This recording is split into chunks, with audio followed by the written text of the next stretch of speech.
안녕하세요. 결혼한 지 2년 만에 이혼을 하게 된 30대 여성입니다. 솔직히 아직 주변 사람들한테는 이혼의 이응자도 꺼내지 못했어요. 밖에서 워낙 남편에 대해서 욕 한마디 한 적이 없어서 저희가 정말 사이가 좋은 줄 알거든요. 사실 집안일은 어디까지나 집안일이니 죽이 되든 밥이 되든 남편과 둘이서 해결해야 된다고 생각해서 남편에 대해서는 말을 아꼈던 건데 이렇게 결국 이혼을 하게 되니까 그간의 노력이 우습기만 하네요. 남편하고는 대학교 때 처음 알게 되었고 이후로 몇 년간 친구로 지내다가 28살이 되던 해 연애를 시작했어요. 당시 남편이나 저나 회사를 다니는 평범한 직장인이었고요. 처음부터 결혼을 염두에 두고 만났던 건 아닌데 사귄 횟수가 길어지니까 언젠가부터 결혼을 전제로 한 대화가 잦아지대요. 그러다 작년에 시부모님께서 둘 다 적은 나이도 아닌데 결혼 생각이 있으면 이제 그만 결혼하고 그게 아니면 헤어지란 말씀을 하시면서 갑자기 결혼 준비에 속도가 붙었습니다. 결혼 준비를 하던 당시 다른 커플들은 의견이 달라서 많이 다투기도 한다던데 저희는 그런 것도 없었어요. 남편은 평소에도 제 의견을 존중해주는 편이었고 저는 저대로 좋은 게 좋은 거라고 딱히 고집을 부리는 성격이 아니었거든요. 그래서 종종 어떤 일에 있어서 의견이 다를지라도 그게 다툼이나 싸움으로 이어지는 경우는 거의 없었습니다. 오히려 서로의 마음을 먼저 알아채지 못해서 미안해하는 시기였지요. 그런데 결혼식을 2달 정도 앞두고 시댁의 일이 터졌습니다. 아버님께서는 직원 수 5명의 작은 공장을 운영하고 계셨는데 횡령 사건이 벌어진 거였죠. 그리고 어이없게도 그 사건의 주범은 남편보다 4살 어린 시동생이었습니다. 남편과 달리 시동생은 대학을 졸업한 이후에도 자기 앞가림을 제대로 하지 못해서 결국 아버님이 옆에 끼고 일을 가르치고 계셨거든요. 그런데 그런 와중에 시동생이 아버님 모르게 장부를 가지고 장난질을 쳤던 거고 그렇게 빼돌린 돈이 자그만치 1억이었어요. 사실 1억이란 돈이 누군가에겐 별거 아닐 수도 있지만 아버님이 운영하시던 공장처럼 규모가 작은 사업장에서는 공장 자체가 휘청일 수 있을 만큼 큰 액수였습니다. 게다가 일이 하나씩 꼬이기 시작하니까 여기저기서 잡음들이 들려오기 시작했지요. 뭐 아무튼 난리도 그런 난리가 없었어요. 그리고 여자의 직감이라고 해야 할지 결혼을 앞두고 그런 일이 터졌다는 게 왠지 불길했었거든요. 그런데 아니나 다를까 하루는 어머님 아버님이 저희를 부르시더니 저희 결혼에 보태주시려고 했던 1억을 일단 급한 대로 사업에 써야 할 것 같다고 말씀하셨습니다. 그러면서 상황만 해결되면 바로 돌려주시겠다고 하셨는데 솔직히 저희가 어머님 아버님께 돈을 맡겨놓은 것도 아니고 그렇게는 안 된다 소리를 어떻게 할 수 있었겠어요.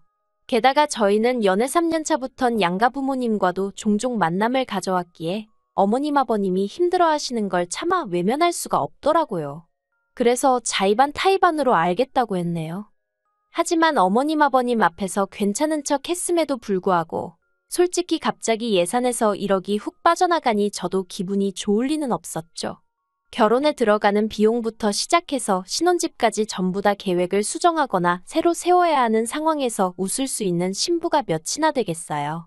저라고 다를 것 없이 머리도 많이 아팠고 여러 가지로 속상한 마음을 감출 수가 없었습니다. 그리고 무엇보다도 친정부모님께 어떻게 설명을 해야 할지 모르겠더라고요. 친정아버지도 사업을 하시는 분이셨으니 말씀을 드린다면 아버님의 상황을 이해해 주실 거란 생각은 들었지만 사실 그것보다는 부모 돈에 손이나 대는 시동생 때문에 괜히 멀쩡한 저희 남편까지 색안경을 끼고 보시진 않을까 걱정이 되었거든요. 그래서 결국 친정부모님께 구체적으로 상황을 설명하는 대신 예상에 없던 대출을 받았습니다. 다행히 제가 다니던 회사의 직원들을 대상으로 저금리로 대출을 해주는 제도가 있어서 그걸 활용했어요. 그렇다 보니 제 명의로 대출을 받을 수밖에 없었지만요. 그리고 기왕 받는 거 조금만 더 무리를 해서라도 아예 집을 사자는 생각이 들대요. 그래서 1억 3천이란 목돈을 대출받아 구축이긴 해도 작은 아파트 하나를 샀어요. 그런데 이 아파트 때문에 제가 울고 웃게 되었습니다. 무슨 말이냐 하면 어디서부터 이야기해야 할지도 모르겠는데 그렇게 아버님 공장에서 시동생이 대형 사고를 치고 난 이후로 아버님은 아들놈도 못 믿겠다 하여 직장을 구하던지 독립을 하던지 하라며 시동생을 떠미셨거든요. 그리고 시동생은 시동생대로 그런 아버님이 치사하네 어쩌네 한마디로 싸가지 없는 소리만 해대더니 얼마 지나지 않아 일자리를 구했다고 하는 거예요. 아는 동생이 아는 호프집에서 일을 도와주기로 했다나요? 솔직히 그때만 하더라도 시부모님은 물론이고 저희 부부도 제대로 된 직장도 아니고 또 얼마나 다니고 때려치려고 저러나 싶어서 영 마뜩찮아했어요. 하지만 당장에 어머님 아버님도 입 밖으론 한마디도 꺼내지 않으셨는데 제가 뭐 한다고 나서나 싶대요. 남편도 지 인생 지가 알아서 살게 내버려두라는 식이었고요. 그래서 그냥 그래 뭐가 됐든 오래만 다녔으면 했습니다. 그런데 일을 다닌 지 한 2달이나 되었을까요?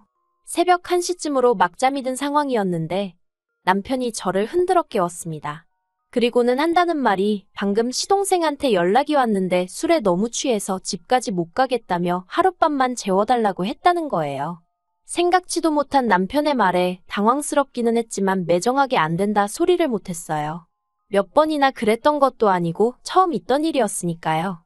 그래서 그러라 했습니다.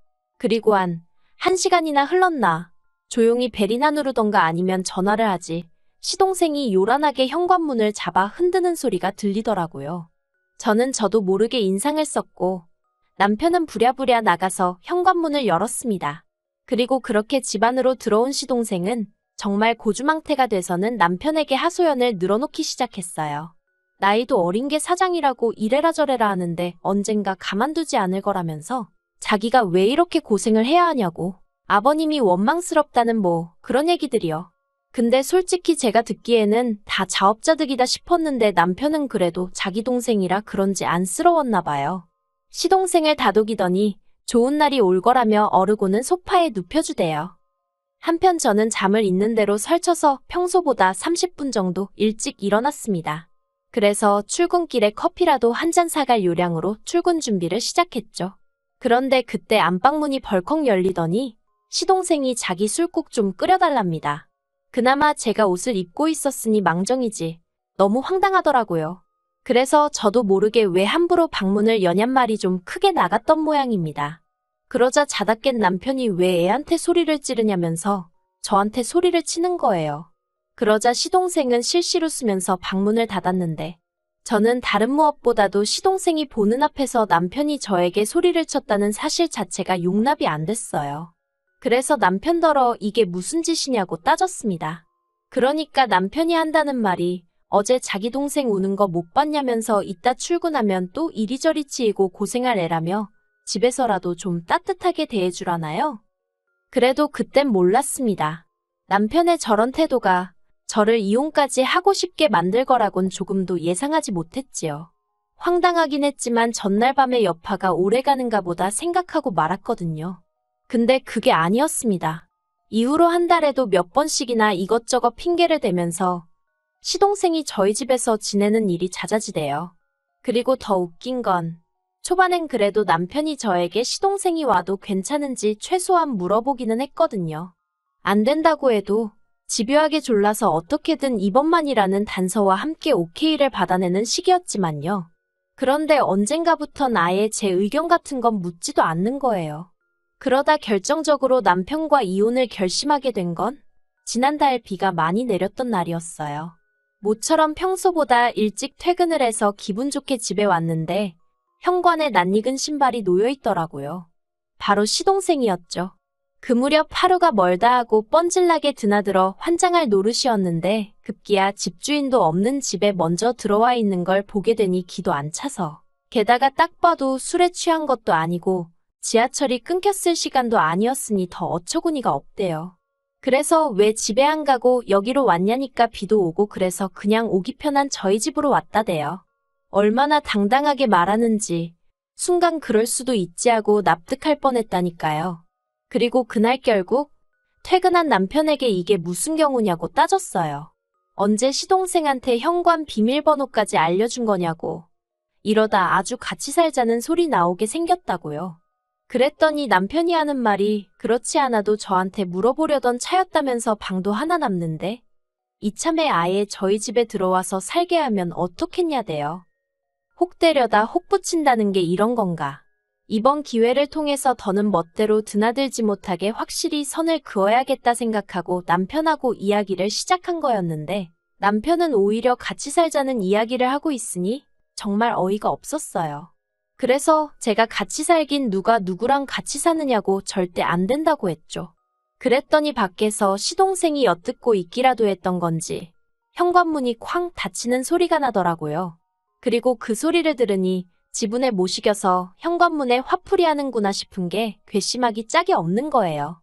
누가 오라고 사정을 한 것도 아닌데 지멋대로 와서는 왜 남의 대화까지 엿듣고 기분이 나쁘면 나쁜 거지 어쩌라고 지 성질을 부리나 싶은 게 도저히 이대로 그냥 넘어가선 안 되겠다 싶더라고요. 그래서 남편더러 당신도 방금 듣지 않았냐고 저런 성질머리를 가진 인간하고 나는 못 산다 했습니다. 그랬더니 남편은 남편대로 저더러 서운하다 어떻다 하면서 이제 한 가족이니까 저한테는 남동생이나 다름없지 않냐면서 처남이랑 나이도 같은데 왜 자기 동생한테만 그렇게 야박하냐대요. 그래서 제가 내 동생이랑 네 동생이랑 같냐고 소리를 찔렀어요. 내 동생은 이렇게 경우 없는 짓도 안 하고 당신한테 싸가지 없게 행동하지도 않는다고요. 그리고 차마 입 밖으로 꺼내진 못했지만 솔직히 말해서 시동생이 아버님 회사 공금에도 손을 댔는데 어떻게 믿을 수 있었겠어요? 그리고 그날 새벽이 돼서야 시동생은 또다시 술에 떡이 되어 저희 집으로 왔습니다. 남편은 기다렸다는 듯이 현관을 열어주고 언젠가부터 시동생 방이나 다름없어진 작은 방에 직접 시동생을 데려다 눕히대요. 솔직히 연애할 때는 그렇게 서로 가깝지도 않았으면서 왜 하필 저랑 남편이 결혼하고 나니 저렇게 눈물 나는 우애를 쌓는 건지 이해가 되질 않았습니다. 아무튼 제가 남편더러 오늘이 마지막이라고 더는 시동생 못 오게 하라고 했어요. 농담이 아니라 진심으로 하는 말이라고 단단히 일러뒀지요. 그런데 퇴근하고 집에 돌아오니 보란듯이 시동생이 거실에서 TV를 보고 있었습니다. 그리고 저는 더는 피해서 될 일이 아니구나 싶어서 형한테 못 들었냐고 말을 걸었어요. 그런데 시동생이 모르겠는데요. 하는 거예요. 질문과 따로 노는 대답에 아, 이 자식 듣고도 무시하겠다는 거네 싶었고 그러니까 진짜 더는 못 참겠더라고요.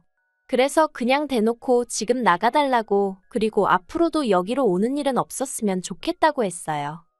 그러자 시동생이 형이 괜찮다고 했다면서 자긴 안 나갈 거랍니다. 그리고는 절 보고 실실 웃는데 정말 뺨이라도 한 대 쳐버리고 싶은 거예요. 그래서 일단은 남편에게 전화를 걸어 상황 설명을 하곤 당장 집으로 오라 했습니다. 그리고 시부모님한테도 전화를 드렸어요. 그랬더니 시부모님 반응은 뜻밖이셨습니다. 그래도 지형이랑 가깝게 지내기 시작하면서 일도 착실히 다니는 것 같아서 좋다며 저더러 기왕 참은 거 조금만 더 참아달랍니다. 그러다 저같이 좋은 여자 만나서 장가가면 얼마나 좋겠냐면서요. 그리고 그런 시부모님한테 제가 무슨 하소연을 하고 도와달라 소리를 하고 싶었겠어요. 너무 짜증나서 저는 그런 건 모르겠다고 한마디 하곤 전화를 끊어버렸습니다. 그렇게 시동생과 대치 아닌 대치를 하고 있는데 남편이 들어오대요. 남편도 들어오면서 집안 분위기가 장난이 아니라는 것쯤은 금세 알아차린 눈치였습니다. 저는 그런 남편에게 창고에서 가방 꺼내서 당신 짐 챙기라고 한마디 했어요. 그랬더니 남편이 눈을 크게 뜨고는 그건 또 무슨 소리냐면서 그래서 제가 아무리 생각해봐도 내가 왜 이런 꼴을 보고 살아야 하는지 모르겠다 했습니다. 그리고 이 집도 생각해보니까 내 집이나 다름없는데 왜 내가 불편하게 지내야 하느냐고 더는 못 참겠다 했지요. 하지만 남편이나 시동생은 제가 그냥 순간 욱해서 화를 낸다고 생각했는지 말로만 미안하다 조심하겠다 하며 짐도 안 싸고 나가지도 않았습니다. 그리고 저는 시동생은 그렇다 쳐도 남편의 그런 태도에서 더는 어떤 희망도 볼 수가 없었죠. 그래서 이튿날 부동산에 아파트를 내놨어요. 집값이 80% 이상이 제 돈이었기에 제 명의로 샀던 제 아파트였으니까요. 남편이나 시동생에게 아파트를 내놨다는 말은 하지 않았어요. 지들도 황당한 게 어떤 건지 한번 겪어봐야 정신을 차리지 싶었거든요. 그리고 2주 후에는 그 누구도 모르게 아파트를 팔아버렸습니다. 참고로 이사는 한 달 뒤였으니까 남편과 다툰 이후로 6주 정도를 더 같이 지내게 된 셈이었는데 그 사이에도 시동생은 뻔질나게 제 집에 드나들었네요. 그런데 그때는 저도 모든 걸 마음에서 정리한 상황이었어서 그런지 그런 시동생을 보고도 아무 생각도 안 들었어요. 그리고 마침내 새로운 주인이 이사를 오기로 한 바로 전날 남편과 시동생에게 내일까지 짐 싸서 나가라 했습니다. 그랬더니 남편은 또 시작이냐며 신경질을 부리대요. 그래서 제가 마음대로 하라고 어차피 이 아파트도 팔렸고 내일 새 집주인 오니까 그 사람한테 한번 데리고 살아달라고 부탁이나 해보던가 했습니다. 그리고 그제서야 남편도 제 표정을 보고는 장난이 아니라는 걸 알아챘는지 저더러 제정신이냐며 소리를 지르더라고요. 저더러 네가 뭔데 집을 멋대로 파냐면서. 그래서 내가 대출받아서 내가 갚고 있는 4명의 내 집인데 내 멋대로 팔지 누구 멋대로 파냐고 받아쳤습니다. 그리고는 겨우 3천도 못 보탠 게 동생까지 데려오냐고, 염치가 없어도 이렇게 없냐고 소리를 질렀네요. 그리고는 뭐 결국 싸움은 개싸움이 따로 없다 싶을 만큼 서로 악담을 주고받는 식이 되었고, 급기야는 남편이 저더러 아파트 계약 취소하라고 안 그러면 이혼이랍니다. 아, 이혼 소리를 제가 먼저 하려고 했는데 선수를 뺏겨서 얼마나 아쉽던지. 그래서 제가 누가 할 소린 줄 아냐고, 이혼 생각도 없이 아파트를 팔았겠냐고 응수했어요. 그랬더니 남편이 당황한 표정으로 누가 진짜 이혼하겠냐면서 저더러 정말 왜 이러냐고 좀 이성을 되찾으라는 헛소리를 하대요. 하지만 이내 이튿날이 되었고 저는 이삿짐 차를 불러 제 짐을 싹 뺐습니다. 그리고 남편은 그런 저를 보고 망연자실했더군요. 그런데 눈치 없는 시동생은 그런 남편더러 형수 성격 진짜 이상하다면서 제 험담을 하고 있었죠. 그리고 남편은 그제서야 자기가 뭘 잘못했는지 깨닫기라도 했는지 그런 시동생한테 쌍욕을 하더니 이게 다 너 때문 아니냐면서 정말 별꼴이더라고요. 그리고 지금은 남편하고 협의 이혼을 하려고 열심히 설득 중입니다. 남편은 이혼만은 못한다며 버티고 있는데 저는 이미 친정부모님께 상황까지 다 말씀드렸고 허락이랄지 아무튼 이혼하기로 결심한 상황이거든요. 그래서 남편이 그러던지 말던지 밀어붙일 거예요. 다만 소송을 하면 하염없이 길어질 게 뻔하니까 어떻게든 어르고 달래서 협의 이혼으로 끝내고 싶네요.